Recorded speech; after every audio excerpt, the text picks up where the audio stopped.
ሰላም እንዴት ናችሁ? ኢኮዲንግ ነው። በዚህ ተከታታይ ቪዲዮ ፒኤችፒን እያየን የነበረው። ሶ ለዚህ ቻናል አዲስ የሆናችሁ ሰብስክራይብ ማድረጋችሁን አትርሱ፣ እንዲሁም ላይክ እና ሼር ማድረጋችሁን አትርሱ። ስለዚህ ፒኤችፒን ከኤችቲኤምኤል ጋር አይተን እሱን እንደ ፉል ስታክ እንወስዳለን። ዛሬ የምናየው ቫሪያብል ምንድን ናቸው የሚለውን ነገር ተጨማሪ ነው የምናየው። ቫሪያብል ስኮፖችን ቫሪያብል ምንድን ናቸው ወይስ ደግሞ ቫሪያብል ኔሙ ቫሊድ የሚሆነው መቼ ነው የሚለውን ነገር ባሳለፍነው ቪዲዮ አይተናል። ነገር ግን ዛሬ ቫሪያብሎቹን ስኮፓቸው ወይም ደግሞ የእነሱ ደንበር ክልላቸው ከምን እስከምን ነው የሚለውን ነገር እነሱን እናያለን በዚህኛው ቪዲዮ። ፒኤችፒ ላይ ቫሪያብል ስኮፓቸውን በሶስት ነው ከፍለን የምናየው። የመጀመሪያው ሎካል ነው፣ ሁለተኛው ግሎባል ነው፣ ሶስተኛው እንደገና ስታቲክ ቫሪያብል የሚለው ነው። ሎካል ቫሪያብል የምንለው ምንድን ነው? ሎካል ማለት የሆነ የተገደበ ክልል አለው ማለት ነው። ከዛ ውጭ አክሰስ ማድረግ የማይቻል ከሆነ ዊኮሊት ሎካል ቫሪያብል ብለን እንጠራዋለን።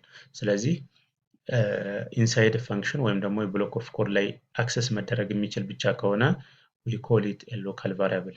ሌላው ሁለተኛው ግሎባል ቫሪያብል ነው። ግሎባል ማለት ደግሞ ኢንተር ፋይላችን ወይም ደግሞ አፕሊኬሽናችን ላይ አክሰስ ማድረግ የምንችል ከሆነ ወይም ደግሞ አውትሳይድ ብሎክ ኦፍ ኮድ ወይም ደግሞ አውትሳይድ ፈንክሽን አክሰስ ማድረግ የምንችል ከሆነ ዊኮሊት ኢት ኢዝ ግሎባል ቫሪያብል ግሎባል እንለዋለን። ሎካል ከሆነ የተገደበ ነው።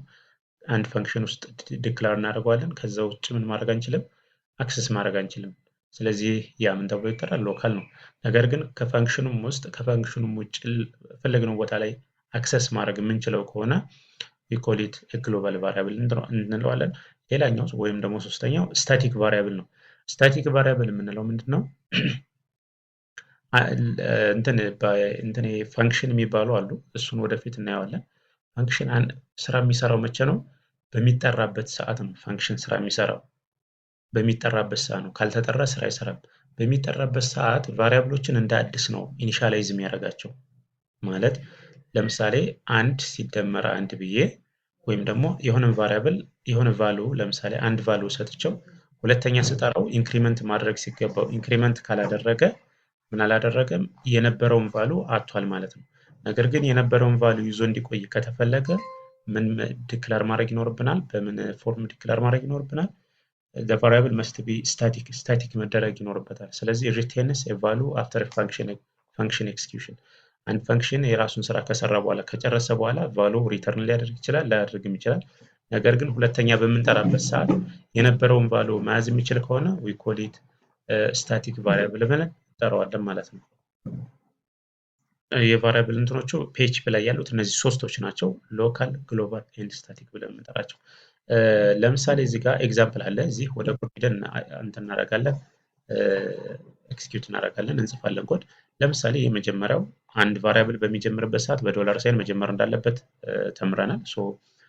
በዶላር ሳይን እንጀምራለን። ከዛ በኋላ ነምበር አይከተለውም። ነገር ግን ሌላ ወይም ደግሞ አንደርስኮር ወይም ደግሞ እንትኖች ሌተሮችን እናስከትላለን ብለን አይተን ነበረ። ስለዚህ ግሎባል ቫሪያብል ለምሳሌ የመጀመሪያው ግሎባል ቫር የሚለው ግሎባል ቫሪያብል ነው። ስለዚህ አም ግሎባል ይላል።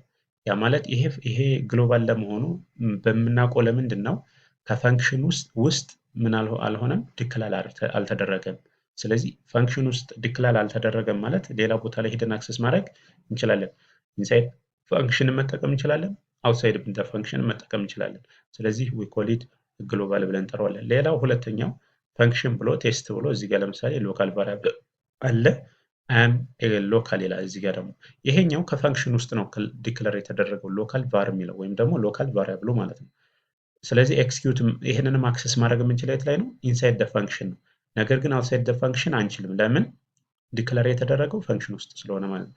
ስለዚህ ፈንክሽኑን ኮል ባደረገው ምን አያደርግልኝም? እዚህ ጋር ይችኛዋን ሎካል ቫር የምትለዋል እዚህ ጋር ለምሳሌ ቴስት ከምትለዋ ወይም ደግሞ ከፈንክሽን ውጭ ለምሳሌ አክሰስ ማድረግ ብፈልግ አልችልም ማለት ነው። ስለዚህ ይሄኛው ሎካል ቫሪያብል ተብሎ ይጠራል። ነገር ግን ይሄ ግሎባል ቫሪያብሉን እዚህ ውስጥ አክሰስ ማድረግ እችላለሁ። ላይክ አውትፑት ምናምን ነገር መደመር ከሆነ መደመር የሚቻል ከሆነ መደመር ምናምን፣ ኮንካትኔት ማድረግ ከሆነ ስትሪንጉን ልክ እንደዛው ማለት ነው። ሌላው ስታቲክ ቫሪያብል ነው። ስታቲክ ቫሪያብል የምንላቸው አንድ ፈንክሽን ስራውን ከሰራ በኋላ ሁለተኛ በምንጠራበት ሰዓት የነበረውን ቫሉ ወይም ደግሞ መጨረሻ ላይ ኤክስኪዩት ሲያደርግ የነበረውን ቫሉ ሪቴን እንዲያደርግ እንዲይዝ ወይም ደግሞ ይዞ እንዲቆይ ከተፈለገ we have to declare it as a static variable። ስታቲክ ቫሪያብል አድርገን ዲክላር ማድረግ ያስፈልገናል ማለት ነው። ለምሳሌ ኢንክሪመንት ካውንተር አለ እዚህ ጋር ፈንክሽን፣ ይሄ ፈንክሽን ኢንክሪመንት ካውንተር ይሄ የፈንክሽኑ ስም ነው። ከዛ ምን ዲክላር አደረግን ስታቲክ ብለን ካውንተሯን ስታቲክ አድርገናታል፣ ዜሮ ሰጥተነዋል። ከዛስ ካውንተር ፕላስ ፕላስ ይሄንን እንመጣበታለን። ኢንክሪመንት ዲክሪመንት የሚለውን ነገር ፖስት ኢንክሪመንት ዲክሪመንት ምናምን የሚለው አሉ። እሱን ወደፊት እንመጣበታለን። ነገር ግን እዚህ ጋር ፕላስ ፕላስ ማለት አንድ መደመር ማለት ነው። ከነበረው ላይ አንድ መጨመር ማለት ነው ይሄኛው ፕላስ ፕላስ ስናደርግ፣ ወይም ደግሞ ካውንተር እኩል ይሆናል ካውንተር ፕላስ ዋን እንደማለት ነው ይሄኛው። ሶ ካውንተር ፕላስ ፕላስ አደረግን። ከዛ አውትፑት ላይ ካውንተሯን እንድናይ ነው። ስለዚህ የመጀመሪያው ለምሳሌ ፋንክሽኑን ኮል በማድረግበት ሰዓት ዜሮ ነበረ። ዜሮ ፕላስ ፕላስ ስናደርገው ወይም ደግሞ ፕላስ ዋን ስናደርግበት አንድ ይሆናል። ስለዚህ አውትፑቱ አንድ ይሆናል። ሁለተኛ በምንጠራበት ሰዓት ይችን እንደ ዜሮ ሳይሆን የሚያያት መጨረሻ ላይ የወጣቸውን ቫሉ ነው የሚይዘው። ያ ማለት አንድ የነበረችውን እዚህ ጋር አንድ ሆናለች አይደለ? ለምን variable is static ማለት ነው። ስታቲክ ሆኗል። ነገር ግን ስታቲክ ይችኛዋን ስታቲክ ባትሆን አሁንም ዜሮ ነው የሚጀምረው። ዜሮ ፕላስ ፕላስ አንድ ነው የሚሆነው እዚህ ጋር። በሶስተኛውም ደግሞ እንደ ዜሮ ነው የሚየው። ምን ካላደረግ ነው ስታቲክ የምትለዋን ኪወርድ ካልጨመርንበት ማለት ነው። ከጨመርንበት ግን it is static ሶ የመጀመሪያውን ቫልዩ ሳይሆን መጨረሻ ላይ ኤክስኪዩት እያደረገ የነበረውን እያያዘ ይሄዳል ማለት ነው።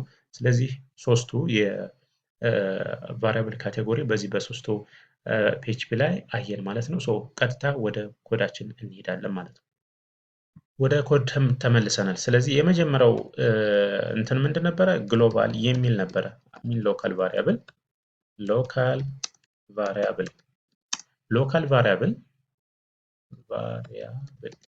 ሎካል ቫሪያብል ምንድን ነው? the variable that is declared inside the function ወይም ደግሞ block of code we call it local variable አይደለ? ስለዚህ function declare እናድርግ። function name አለን እዚህ ጋር ለምሳሌ fn እንበለው። ይሄ የፋንክሽኑ ኔም ነው። ስለዚህ ምንም አይቀበልልንም። ሌላ ምንድነው እንትን ዲክላር የምናደርገው? ዶላር ሳይን እናደርግና ኔም ኦፍ ዘ ፋንክሽን ለምሳሌ ኔም ሊሆን ይችላል፣ ወይም ደግሞ ሎካል ቫር የሚለውን ዲክላር እናደርግለት። ለምሳሌ ዜሮ ሊሆን ይችላል እዚህ ጋር። ስለዚህ አሁን ይሄንን እዚህ ጋር አክሰስ ማድረግ እችላለሁ አልችልም? ቼክ ላደርገው እስኪ። ስለዚህ ፋንክሽኑን ማጥራት ከፈለጋችሁ እንደዚህ ነው የምናደርገው። ፋንክሽኑ ስራ እንዲሰራ፣ ከዛ እዚህ ጋር ደግሞ አውትፑቱን ለማየት ኢኳል በለውና ከዛስ ይችኛውን ቫሪያብል ነው አይደል መጥራት ያለብኝ አክሰስ ለማድረግ። ኮፒ ላድርገውና እዚች ጋር ይችኛውን ፔስት ላድርጋት። ስለዚህ ማንኛውም ፒኤችፒ ላይ የሆነ ስራ ስንጨርስ በሰሚኮለን ማብቃት አለበት።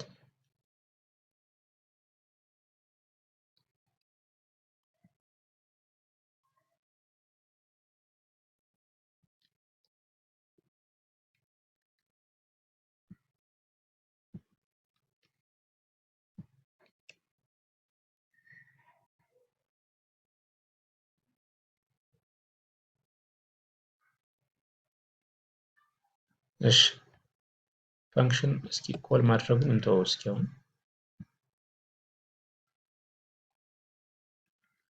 እሺ ስለዚህ እንመለስና ምን እናድርገው? ይሄን ነገር ኤክስኪዩት እናድርገው።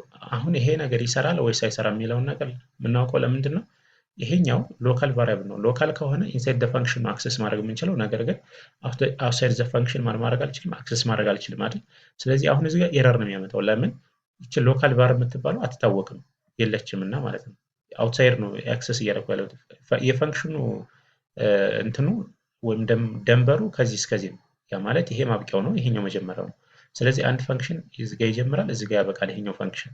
ነገር ግን እዚች ጋር ነው አክሰስ እያደረኩ ያለሁት። ነገር ግን ያስተዋወቅኩት እዚህ ጋር ነው አይደለ? ስለዚህ እዚህ ጋር አሁን ኢረር ያመጣብኛል። ለምን? እዚህ ጋር ይችን ስለማያውቃት ማለት ነው። ወይም ደግሞ አንድ ፋይንድ ሊሆን ይችላል። ነገር ግን ይሄ አክሰስ እንዲደረግ ከዚህ ውጭ ነው ዲክላር መደረግ ያለበት። ያ ማለት ከፋንክሽኑ ውጭ ነው ዲክላር መደረግ ያለበት ማለት ነው። ስለዚህ እሱን ኤረር ቼክ እናደርገዋለን ማለት ነው። ይሄኛው እንትናችን ምንድነው የሚያመጣብን? ኤረር ያመጣብናል ማለት ነው። ለምንድነው ኤረር የሚያመጣብን? ይችኛዋ ሎካል ቫሪያብሏን ወይም ደግሞ እዚህ ጋር ዲክላር የተደረገችውን ሎካል ቫሪያብል አክሰስ እያደረግኩ ያለሁት ከፋንክሽኑ ውጭ ስለሆነ የሆነ ኤረር መፈጠር ግድ ይሆንበታል ማለት ነው። ስለዚህ ይሄኛውን ሪፍሬሽ እናደርገው ፔጃችንን አንኤክስፔክትድ ኦፕን ኤፍኤን ኤክስፔክቲንግ ኢን ዲስ ዋን ኦኬ። ስለዚህ እንትናችንን ፋንክሽን ኔማችንን እንቀይረው። ምን ብለን እንጠራዋለን? ለምሳሌ ሎካል ፋንክሽን ይሄ የፈንክሽን ስም እናድርገውና ስለዚህ ይችኛዋ ለኋላ እንፈልጋታለን። ስለዚህ ወደ ብራውዘራችን እንመለስ። ኤክስትሪም እናድርገው አንዲፋይንድ ቫሪያብል ሎካል ቫር የሚለው ነው። ስለዚህ አንዲፋይንድ ቫሪያብል ሎካል ቫር የሚለው ለምንድን ነው? ሎካል ቫሪያብል ስለሆነ አክሰስ ማድረግ አልችልም ማለት ነው። ስለዚህ ይችኛዋን አክሰስ ማድረግ የምችለው we have to make it inside our function እዚህ ጋር ማድረግ ያስፈልገናል። ሌላው እንደገና ይሄኛውን ፈንክሽን ግሎባል ነው። ስለዚህ ግሎባል ቫሪያብል ዲክለር ለማድረግ እዚህ ጋር መጀመሪያ ምን እናደርጋለን? ፈንክሽን ኔም አለን። ስለዚህ ግሎባል ቫር ዲክለር እናደርጋለን። እዚህ ጋር ለምሳሌ አይ አም ግሎባል ቫሪያብል ይሄኛውን እናድርገውና ከዛ ምንድን የምናደርገው ይሄንን የት መጠቀም እንችላለሁ? እዚህም ኤክስኪዩት ማድረግ እችላለሁ እኮ። ስለዚህ ዶላር ሳይን ብለን እሱን መጠቀም እችላለሁ እንደ አውትፑት እዚህ ጋር መጠቀም እችላለሁ። ካልሆነ ደግሞ እችኛዋን አድርጌ ደግሞ እዚህ ጋር ማድረግ እችላለሁ። ሌላው ምንድነው? ፋንክሽኑ ስራ እንዲሰራ እነዚህን ስራዎች አውትፑት ላይ እንድናያቸው ፋንክሽኑ ምን መደረግ አለበት? ኮል መደረግ ይኖርበታል ማለት ነው። እሺ ወደ እንትናችን እንመለስ። ሪፍሬሽ እናድርገው። አንኤክስፔክትድ ቶክን ፈንክሽን ኦኬ። እዚች ጋር ሰሚኮለን አልጨረስንም። ይሄኛው ስትራክቸር ነው ወይም ደግሞ ሲንታክስ ነው። በሰሚኮለን ማብቃት ስላለበት ነው። ስለዚህ አንዲፋይንድ ቫሪያብል ግሎባል ቫር ኢንሳይድ ላይን 5 ላይ ቼክ እናድርገው። ግሎባል ቫር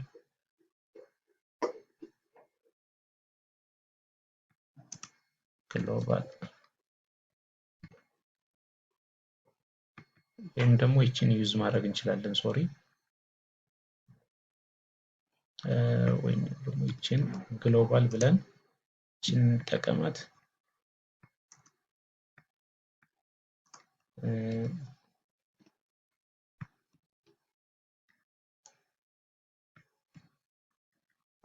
እሺ ወደ እንትናችን እንመለስ። ሪፍሬሽ እናድርገው። ሰሚኮለን አልተደረገበትም እንዴ? ሶሪ ብራውዘራችንን ሪፍሬሽ እናድርገው። unexpected identify global var expecting ዶላር ሳይን ኦኬ። እቺን ዶላር ሳይን አድርግባት ይባላል ነው እርሱ ነው። ፔጃችንን ሪፍሬሽ እናድርገው። እሺ አሁን እዚህ ጋር ለማየት የፈለኩት ምንድነው? ይሄኛውን እቺን ግሎባል የምትለዋን ኪወርድ እንመጣበታለን፣ ወደፊት እንመጣበታለን። ነገር ግን ይሄኛው ግሎባል ቫሪያብል አም ግሎባል የምትለዋ ምንድነች? ይሄኛውን ለምሳሌ ሎካል እናድርገውና ሎካል ቫር ከዛ ስፔስ እናድርግለት እንዲታየን። አሁን ይሄኛው እቺኛዋ ግሎባል የምትለዋ ኪወርድ የተጠቀምኩት ለምንድን ነው? ይሄኛውን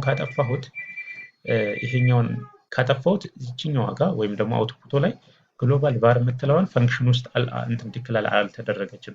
ነገር ግን ይሄ ፈንክሽን ኤክስፔክት የሚያደርገው እሱ ውስጥ ዲክለር የተደረጉትን ቫሪያብሎች ብቻ አክሰስ ማድረግ እንዳለበት ነው። ነገር ግን ውጭ አለን ከፈንክሽኑ ውጭ አለን ቫሪያብል ወይም ደግሞ የኛ ቫልዩ ካለን እሱን አክሰስ ማድረግ ከፈለግን ምን ማድረግ ያስፈልገናል? ግሎባል የምትለዋን መጠቀም ያስፈልገናል። ለምን? ይችኛዋ ግሎባል ከሆነች ምን ማለት ነው? ይሄንን ከግሎባል ከምትለዋ ኪወርድ ይችኛዋ ግሎባል የምትለዋ ኪወርድ ነች። ከግሎባል ከምትለዋ ኪወርድ በተጨማሪ ያለውን ወይም ደግሞ እንደ ግሎባል ያስተዋወቅነውን ቫሪያብል ከውጭ ላይ ስላለ እሱን እኔ ውስጥ መጠቀም እፈልጋለሁ የሚለውን ነገር ለፈንክሽኑ እያስተዋወቅነው ነው። ከዛ በኋላ ምን ማድረግ እንችላለን? እሱን መጠቀም እንችላለን ማለት ነው። ከዛ እዚህ ጋር አውትፑት አደረግነው ማለት ነው። ስለዚህ ይሄ ግሎባል ቫሪያብል ከላይ ያለው የት ላይ አክሰስ ተደረገ? ኢንሳይድ ደ ፈንክሽንም አክሰስ አድርገነዋል፣ አውትሳይድ ደ ፈንክሽንም አክሰስ አድርገነዋል ማለት ነው። ስለዚህ የፋንክሽን ወይም ደግሞ የቫሪያብል ሁለት አይነት ሎካል ቫሪያብል አለ፣ ከዛ ግሎባል ቫሪያብል አለ። ሁለቱን አይተናል። በኔክስት ስቴፕ ደግሞ የምናደርጋለን ስታቲክ ቫሪያብል ወደፊት እናየዋለን። በኔክስት ስቴፕ ደግሞ ኮንስታንት እና ካስቲንግ የሚባል አለ። ኮንስታንት ስንል አንዴ ዲክለር ከተደረገ ቼንጅ ማድረግ ማንችለው፣ ከዛ እንደገና ደግሞ ካስቲንግ ደግሞ የአንዱን ዳታ ታይፕ ወደ ሌላ ዳታ ታይፕ መቀየር የምንችለውን እሱን ዳታ ታይፕስ ምንድነው የሚለውን ነገር ጨምረን አብረን የምናይ ይሆናል። ሰብስክራይብ ያላደረጋችሁ ሰብስክራይብ፣ ሼር ማድረጋችሁን አትርሱ። ስለዚህ በፒኤችፒ ያሉትን የቫሪያብል እንትኖችን ግሩፖችን ወይም ደግሞ ካቴጎሪዎችን በዚህ መልኩ በሶስት መልኩ ማየት እንችላለን ማለት ነው። ቻው።